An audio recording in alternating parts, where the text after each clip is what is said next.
lógica e direito.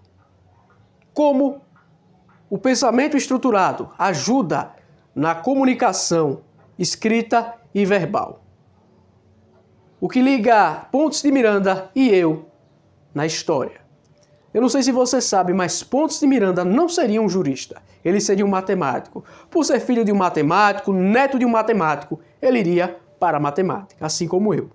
Eu fui monitor de matemática por 3 anos no Colégio Ateneu Sergipense e não iria originalmente para o direito. Eu iria para algum curso como engenharia, física, matemática, iria para algum lugar desses, como Pontes de Miranda. O que mudou a minha visão, obviamente, foi uma questão social. Ali, através do Parlamento Jovem Brasileiro, na segunda metade do ano de 2017. Isso aí que mudou a minha trajetória, porque até antes a minha ideia era fazer um curso de exatas. Mas o que eu venho falar com você aqui é o valor da lógica, o valor das construções lógicas, para que você possa se expressar melhor, pensar melhor e entender melhor, não só o direito, mas a vida. A filosofia tem uma área chamada lógica e ela impregna todas as ciências, porque a partir da lógica eu terei os chamados postulados, ou seja, aquelas ideias fundamentais sobre as quais são construídos os sistemas de pensamento, as premissas das quais decorrem as consequências, as conclusões lógicas. Se você para refletir sobre isso, é como se, por exemplo, eu estivesse uma base e sobre essa base eu erguesse uma estrutura. Vamos dizer que isso aqui é uma casinha.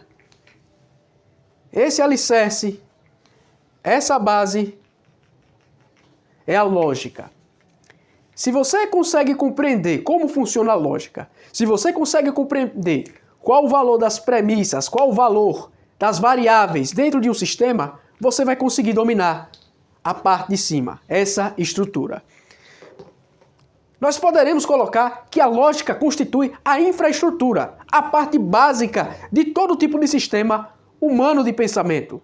Biologia, matemática, direito, o ordenamento jurídico é construído em cima de postulados fundamentais. A ideia de liberdade, por exemplo, a ideia de legalidade, por exemplo, a ideia de normas fundamentais de organização política que está lá na Constituição Federal, entre até muitas vezes tratando ali de poderes, normas de competência e assim por diante. Então, quando eu fixo esses parâmetros, eu vou ter consequências. É praticamente certo que sem a base a casa não fica de pé. É praticamente certo que sem a lógica as coisas não ficam de pé. Então, o ponto de partida na lógica é a premissa. A premissa é aquela ideia fundamental em que eu terei uma convenção, uma definição de onde eu partirei. Por exemplo, se eu definir que a Constituição é a norma fundamental, eu terei a consequência de que nenhuma outra norma é a ela oponível. Ela vai ter a supremacia sobre todas as outras normas. E eu poderia fazer aquele desenho da pirâmide de Hans Kelsen, que trata justamente que a Constituição, a CF, por exemplo, ela teria poder sobre todas outras normas. Veja, é uma ideia fundamental, é uma ideia lógica. E através dessa conclusão, eu vou ter aí que toda a estrutura do ordenamento jurídico vai ser afetado. Outro ponto aqui, por exemplo, que diz respeito à lógica, são as normas que organizam outras normas.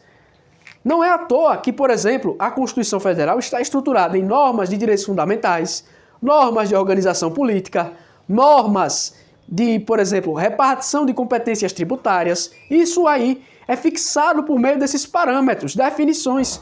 Eu defino, eu organizo e sistematizo a forma como o ordenamento jurídico vai se desenvolver.